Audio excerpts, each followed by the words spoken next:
ഇന്ത്യയുടെ കേന്ദ്രഭരണ പ്രദേശമായ ലഡാക്കിൽ നിന്നും പോലീസിന്റെ ഭാഗത്തു നിന്നും വരുന്ന വിവരങ്ങൾ ഓരോ ഇന്ത്യക്കാരനെയും ഞെട്ടിക്കുന്നതാണ്, രാജ്യസ്നേഹികളെ ഞെട്ടിക്കുന്നതാണ്. കാരണം അവിടുത്തെ പരിസ്ഥിതി പ്രവർത്തകനും അതോടൊപ്പം തന്നെ വിദ്യാഭ്യാസ പ്രവർത്തകനുമായ സോനം വാങ്ചുക്, ഇദ്ദേഹമായിരുന്നല്ലോ ലഡാക്ക് കത്തിക്കാൻ വേണ്ടിയുള്ള ശ്രമം ആദ്യം നടത്തുകയും പിന്നീട് ആ ശ്രമം വിജയിക്കുന്ന ഒരു 50% അത് വിജയിക്കാൻ കഴിഞ്ഞിട്ടുണ്ട്. അതുകൊണ്ടാണല്ലോ 4 പേർ കൊല്ലപ്പെടുകയും 20-ലധികം പോലീസുകാർക്ക് പരിക്കേൽക്കുകയും 50-ലധികം പ്രക്ഷോഭകർക്ക് പരിക്കേൽക്കുകയും ചെയ്തത്. ഇത്തരത്തിലുള്ള വലിയൊരു സംഭവം പെട്ടെന്ന് ഒരു സ്വിച്ചിട്ട പോലെ ആയിരുന്നല്ലോ ലഡാക്കിനെ അവർ കത്തിച്ചിരുന്നത്. അവിടുത്തെ ലേ കൗൺസിൽ സെക്രട്ടേറിയറ്റിനും അതോടൊപ്പം തന്നെ BJPയുടെ ഓഫീസിനും തീയിട്ടു. ഇതെല്ലാം എങ്ങനെ പെട്ടെന്ന് സംഭവിച്ചു?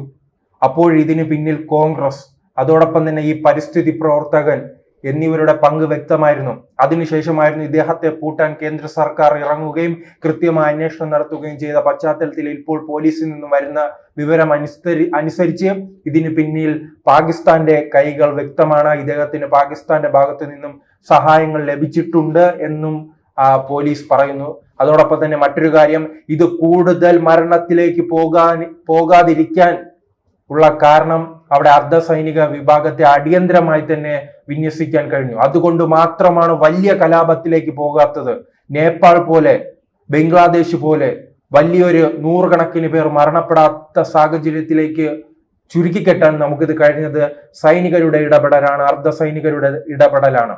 അങ്ങനെ സംഭവിച്ചിരുന്നെങ്കിൽ അവസ്ഥ നോക്കൂ. ഉടൻ തന്നെ നമ്മുടെ പ്രതിപക്ഷ നേതാവിന് വേണ്ടി സംസാരിക്കുന്ന അദ്ദേഹം അവർക്ക് വേണ്ടി സംസാരിക്കുന്നു, അത് മറ്റൊരു കാര്യം.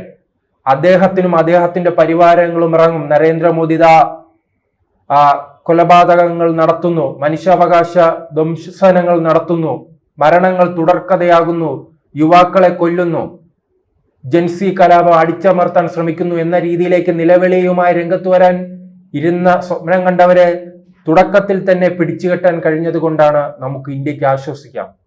പക്ഷേ പാകിസ്ഥാൻ അനുകൂലമായി അവരുടെ ഫണ്ടും വാങ്ങി ഇന്ത്യക്കെതിരെ തിരിഞ്ഞ ഈ വാങ്ചുക് എന്തായാലും ഇടക്കാലത്തൊന്നും വെളിച്ചം കാണാൻ പോകുന്നില്ല.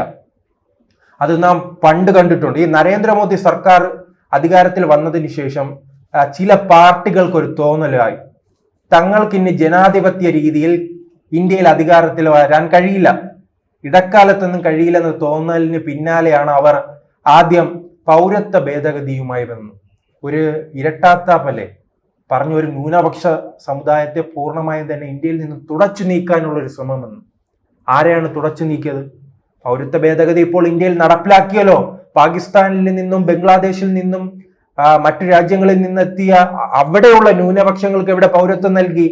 ഏത് ന്യൂനപക്ഷത്തിൽപ്പെട്ടവരാണ് പുറത്തു പോകേണ്ടി വന്നത്? ഇന്ത്യയിൽ നിന്നുള്ള ഒരാളെ ചൂണ്ടിക്കാണിക്കൂ. ഇല്ലല്ലോ. പിന്നെ എന്തിനു നിങ്ങൾ അന്ന് കത്തിച്ചു? നിങ്ങൾ സമരം ചെയ്തു. ഈ പ്രതിപക്ഷ പാർട്ടികളും ഇടതു പാർട്ടികളും മാധ്യമങ്ങളും പിന്തുണയോടെ എന്തിനു വേണ്ടി നിങ്ങൾ ഡൽഹി കത്തിച്ചു? പൗരത്വ ഭേദഗതിയുമായി ബന്ധപ്പെട്ട് സമര അവസാന ഘട്ടത്തിൽ എത്തി നിന്നതോ 40-ലധികം പേരുടെ മരണത്തിനിടയാക്കിയില്ലേ? ഡൽഹിയിൽ കലാപമുണ്ടാക്കിയില്ലേ? സാധാരണക്കാർ മരണപ്പെട്ടില്ലേ? അതിനെല്ലാം ഉത്തരവാദി ആരാണ്? ഇത്തരക്കാരാണ്. ഇവർ ഭരണം അട്ടിമറിക്കാനുള്ള ഒരു ശ്രമം അന്ന് നടത്തി. അതൊന്ന് വിജയിച്ചില്ല. കാരണം അന്ന് നാം ആയുധം കൊണ്ടും മറുപടി നൽകി, ചർച്ചയിലൂടെയും പരിഹരിച്ചു. നമ്മുടെ മനസ്സിൽ ആ ദൃശ്യങ്ങളുണ്ട്.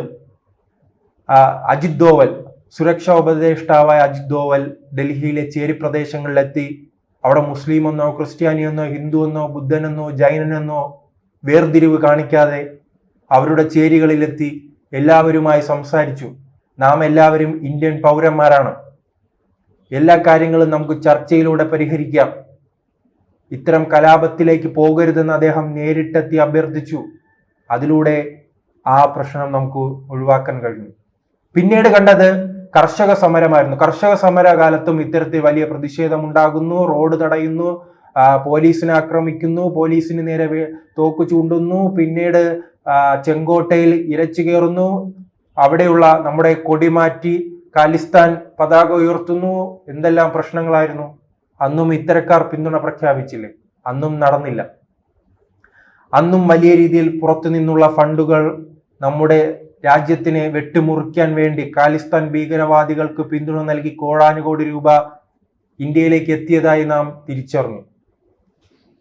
അതിനുശേഷം ബംഗ്ലാദേശിലും ശ്രീലങ്കയിലും അതോടൊപ്പം തന്നെ നേപ്പാളിലും ഉണ്ടായപ്പോൾ കേരളത്തിലെയും അതോടൊപ്പം തന്നെ കേരളത്തിലെ ചില സാമൂഹ്യ മാധ്യമ അക്കൗണ്ടുകളാണ് ഇടതുപക്ഷത്തിന്റെ. നമുക്ക് ദേശീയ തലത്തിൽ പരിശോധിക്കാൻ കോൺഗ്രസിന്റെ നേതാക്കൾ കൈയടിച്ച് ചിരിക്കുകയാണ്. ബംഗ്ലാദേശ് കഴിഞ്ഞു, നേപ്പാൾ കഴിഞ്ഞു, ഞങ്ങൾ കാത്തിരിക്കുകയാണ് ഇന്ത്യക്കായി. ആ പ്രക്ഷോഭം എവിടെ ഉണ്ടാകും? വോട്ട് ചോരിയുമായി ബന്ധപ്പെട്ട് അദ്ദേഹം പ്രത്യേകം എടുത്തു സൂചിപ്പിച്ചു. ജൻസി കലാപം നേപ്പാളിൽ നടന്നു, അതിന് സമാനമായി തന്നെ ഇന്ത്യയിൽ നടക്കുമെന്ന് അദ്ദേഹം സ്വപ്നം കണ്ടു. ആ സ്വപ്നത്തിന് പിന്നാലെയാണ് ഈ സംഭവം ഉണ്ടായത്. അവിടുത്തെ ഒരു കോൺഗ്രസ് കൗൺസിലറിനെതിരെ കേസെടുത്തിട്ടുണ്ടല്ലോ. അദ്ദേഹത്തിന് ഇതിൽ എന്താണ് പങ്ക്? കോൺഗ്രസ് എന്തുകൊണ്ട് അതിനെതിരെ പറയുന്നില്ല?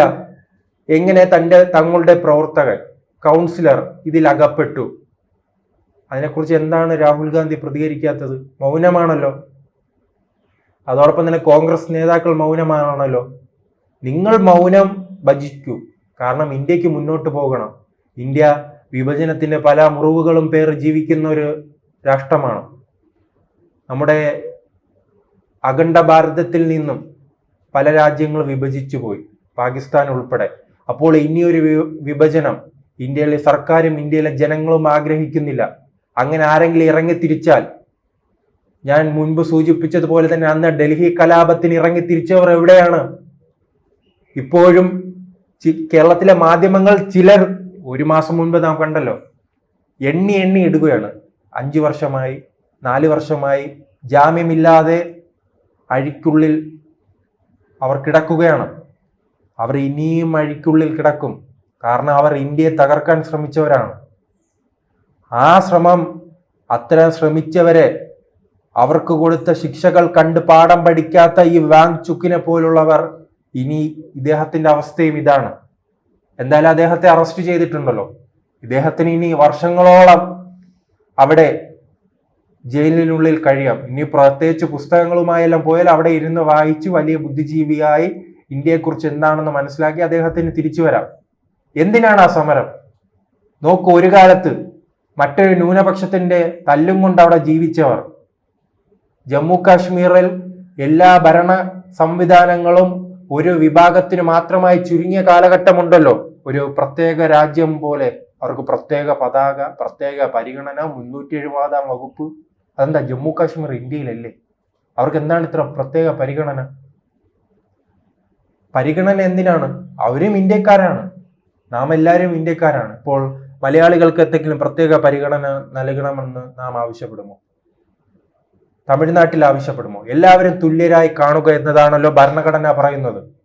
പക്ഷെ അതിനു മുകളിലായിരുന്നു ജമ്മു കാശ്മീരിന് ചിലർ നൽകിയിരുന്ന പദവി. ആ പദവി എടുത്തു കളഞ്ഞ് അവിടെ എല്ലാവരെയും തുല്യരായി കണ്ടില്ലേ? അവിടെ ഇപ്പോൾ ഹിന്ദുവും മുസ്ലിമും ബുദ്ധനും എല്ലാം ഒരുപോലെ. ലഡാക്കിലും അവർക്കും അവരുടെ ആവശ്യങ്ങളും വികസന പ്രവർത്തനങ്ങളും ആ മേഖലയിൽ വരുന്നു. ആ വികസന പ്രവർത്തനങ്ങൾ വന്നപ്പോൾ അങ്ങനെ ഉണ്ടല്ലോ, ഈ മാവോയിസ്റ്റ് മേഖലയിൽ പലരും, നിങ്ങൾ വാർത്ത ശ്രദ്ധിച്ചാറേ, മാവോയിസ്റ്റ് മേഖലയിൽ റോഡ് നിർമ്മിക്കുകയാണെങ്കിൽ അടുത്ത ആഴ്ച തന്നെ ആ റോഡ് തകർക്കപ്പെടും. എന്തെങ്കിലും വികസന പ്രവർത്തനങ്ങൾ കൊണ്ടുവരാൻ ശ്രമിച്ചാൽ ആ മേഖലയിൽ പൂർണ്ണമായി തന്നെ തകർച്ച ഉണ്ടാകും. അവർ തകർക്കും, മാവോയിസ്റ്റുകൾ. ഇപ്പോഴവരില്ല. കാരണം ബുള്ളറ്റുകൾ കൊള്ളാനുള്ള ശരീരം മാത്രമായി മാവോയിസ്റ്റുകൾ ചുരുങ്ങിയിട്ടുണ്ട്. ഇന്ത്യയെ വിഭജിക്കാൻ ശ്രമിച്ചവർ. അവരോട് 2 കാര്യങ്ങൾ പറഞ്ഞിട്ടുണ്ട്. ഒന്നെങ്കിൽ നിങ്ങൾ ഇന്ത്യക്ക് മുന്നിൽ കീഴടങ്ങും, ഇന്ത്യയോടൊപ്പം നിൽക്കും, അല്ലെങ്കിൽ മരണത്തിലേക്ക് പോകും. ക്ലിയർ ആണല്ലോ? അത്തരത്തിൽ അവരെ കൈകാര്യം ചെയ്തതുപോലെ തന്നെ അവരെ ഒതുക്കാമെങ്കിൽ എന്തുകൊണ്ട് ലഡാക്കിനെ ഒതുക്കിക്കൂടാ? ആ രീതി. അപ്പോൾ വികസന പ്രവർത്തനങ്ങൾ വരുന്നത് തടസ്സപ്പെടുത്തുക എന്നതാണ് ഈ വാങ് ചുക്ക് ഉൾപ്പെടെയുള്ളവർ ലക്ഷ്യമിട്ടത്. ഞാൻ പറഞ്ഞതുപോലെ 370-ാം വകുപ്പ് എടുത്തു കളഞ്ഞത് പിന്നാലെ ആ രാജ്യം വലിയ രീതിയിൽ വികസനവുമായി മുന്നോട്ട് പോയി. അതിനെ തടയിടാൻ ശ്രമിക്കുന്ന രീതിയിലേക്ക് ലഡാക്ക് കത്തിക്കാൻ ശ്രമിച്ചത് പാകിസ്ഥാന്റെ പിന്തുണയോടുകൂടിയാണെങ്കിൽ അദ്ദേഹത്തിന് കൃത്യമായി തന്നെ മറുപടി നൽകും, ശിക്ഷ നൽകും. കാരണം ഇപ്പോൾ മൻമോഹൻ സിംഗ് അല്ല ഭരിക്കുന്നത്, രാഹുൽ ഗാന്ധി അല്ല ഭരിക്കുന്നത്, സോണിയാഗാന്ധി അല്ല ഭരിക്കുന്നത്. ജനങ്ങൾ കേവല ഭൂരിപക്ഷം നൽകി. 2014-ലും 2019-ലും കേവല ഭൂരിപക്ഷം നൽകി. പിന്നീട് ഇപ്പോൾ അത് കുറഞ്ഞിട്ടുണ്ട്. എന്നാലും അവർ ശക്തരാണ്. ആ ശക്തിയുള്ള ഗവൺമെന്റ് തന്നെയായിരിക്കും ഇദ്ദേഹത്തിനെതിരെ നടപടി എടുക്കാൻ പോകുന്നത്.